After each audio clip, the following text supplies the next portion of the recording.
Seigneur, de Saint-Lazare aux abattoirs, en blouse et la mine fleurie, les beaux gars de la boucherie sont les grands seigneurs des trottoirs. Blême en bonnet de lingerie, l'ambulante en caraco noir, qui rôde autour de l'assommoir, aime un gars dans la boucherie. L'artiste phtisique, amaigri, qui vient boire à minuit le soir, le sang de bœuf à l'abattoir, sent dans sa poitrine flétrie, renaître la vie et l'espoir. Quand, tout fumant de la tuerie, le beau gars de la boucherie lui tend la tasse de sang noir.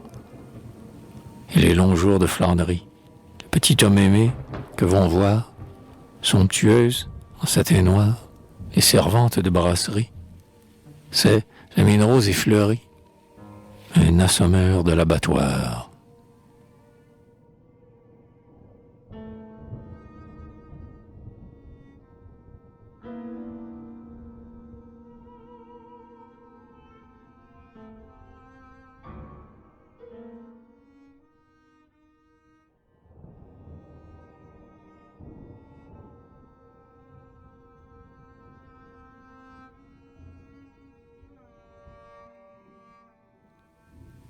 Copain.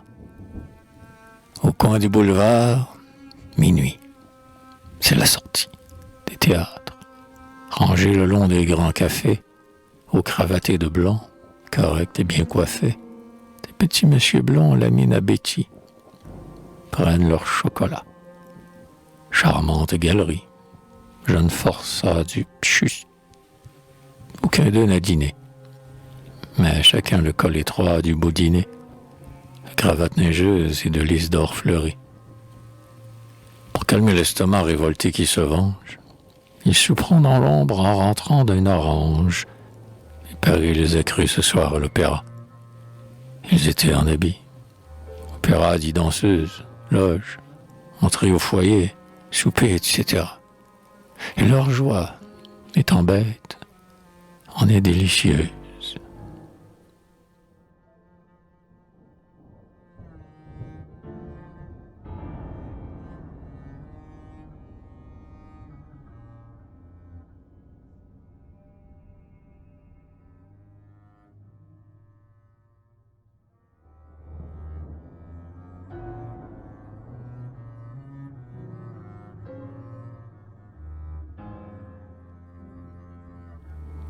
Une puissance. Il habite aujourd'hui dans les Champs-Élysées, dont il fait les beaux jours au premier mois d'été, marinant dans les phares une antique beauté, pleine encore de dédain et de haute visée. Baron de Louis-Philippe autrefois au côté, à force de baiser des mains poudrerisées, et des chimères d'or enfin réalisées, il s'est éveillé pauvre un jour, mais redouté. Car il est le mondain chevronné, qui décrète la beauté d'une femme et ce qu'elle sera, qui découvre au beuglant la diva d'opérette, l'invité qu'on amène en loge à l'opéra, en Russie, en sleeping, à Longchamp charrette. Cet homme ayant été, donc il est. Il sera.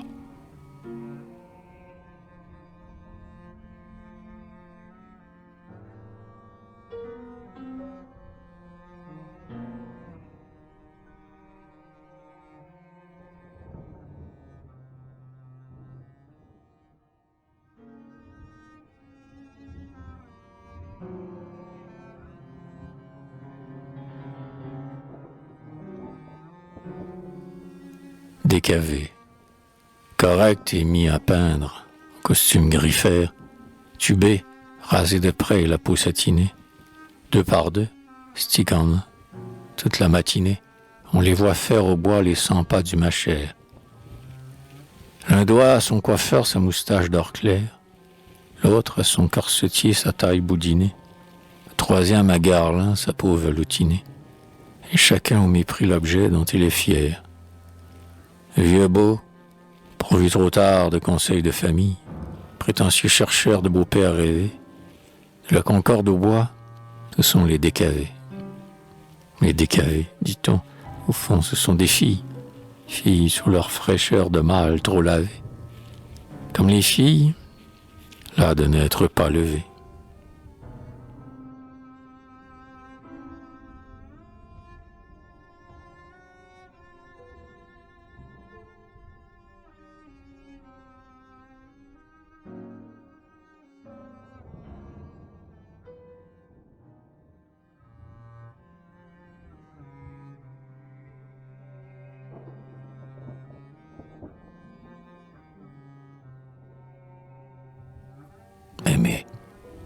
s'il a assez vécu de honte et de chantage, avant d'être arrivé le bretteur élégant, qui monte à Chantilly l'Isabelle fringant, et mène à Biarritz la vie à grand tapage, pour mettre cet ancien rôdeur en équipage, lui qui, môme chétif et blême, allait le soir ramasser les mégots éteints sur le trottoir. Il a suffi d'une heure et d'une adèle page.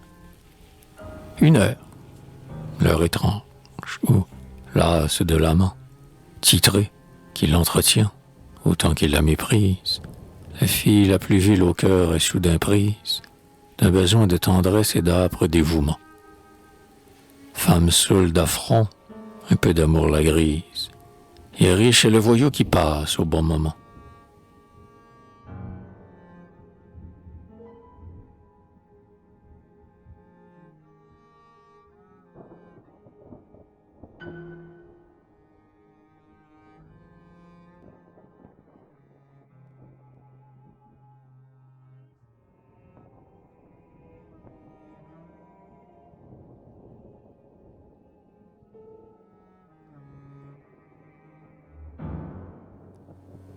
Copaille, boulevard extérieur, au fond des brasseries, Moyen-Âge aux vitraux de lys enluminés.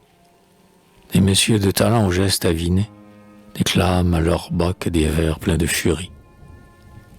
Dehors, bravant novembre et son intempérie, autour de trois quinquets, des gens aux tréminés boivent avec des yeux ardents d'halluciner la chanson d'un joueur d'orgue de barbarie. Mêlés à des gamins, à des vieux ouvriers, des messieurs en chapeau, rôdent, petits rentiers, venus pour respirer l'odeur de ces canailles. Et, tandis qu'ils sont là, gros à l'art de mangeaille, un grand blousard, puant l'acre vin des setiers, les bouscule du coude en criant « Hé, copaille !»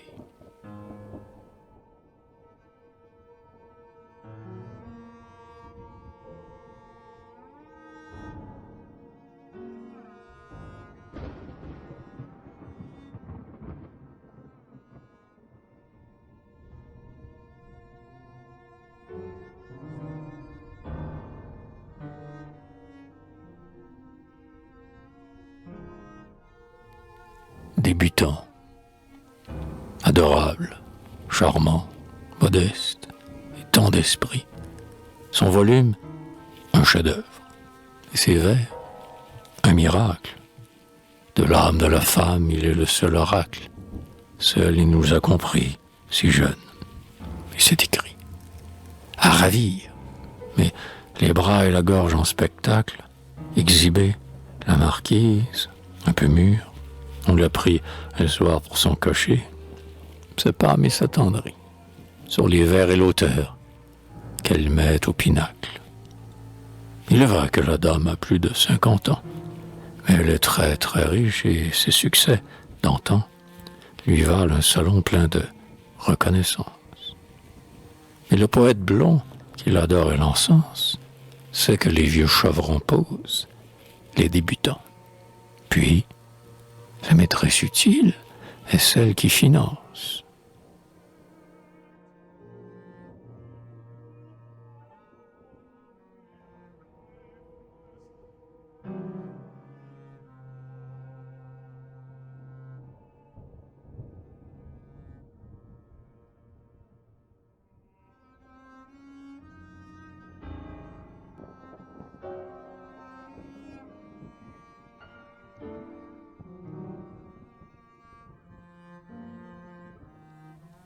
Acrobate, le cirque un samedi, de gradin en gradin, penché, le cou tendu, pour voir la corde raide, où se cambre en jonglant la danseur Ganymède, au maillot blanc brodé de lys incarnadin. Impur et gommeux, foule embaumée et laide, font la haie, et fixant tendresse et mondain, de son œil d'acrobate empli de froid dédain, Gany, canaille et calme, interrompt l'intermède. Il promène insolent son regard clair et pâle, de la rousse épinglée au suave aminci, de laquelle et duquel, hélas, n'est-il ici l'amant ou le rival heureux, En raccourci, il présente au public un torse large et mâle, et les joyeux rats font rage dans la salle.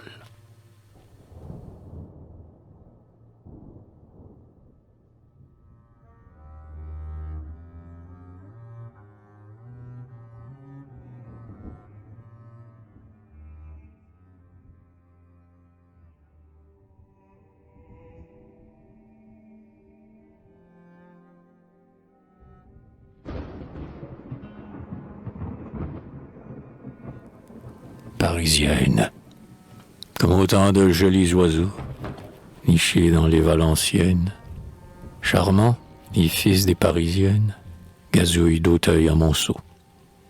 Plein de hauteurs patriciennes, nimbés d'or sous leurs grands chapeaux, ils ont des airs d'enfants royaux, des peintures vénitiennes. Avec des dédains des tourneaux, ils discutent comédiennes, rentes et valeurs tunisiennes, et faits divers des grands journaux. Méprisant les plébéiennes dans leurs affreux petits sarraux, tandis qu'ils sont froids et fiéros, les vrais beaux fils des Parisiennes. Le couturier au fin ciseau, qui taille dans la soie ancienne, leur toilette comme la sienne, passant autour de ses chevaux, des Parisiennes de Monceau est encore la plus parisienne.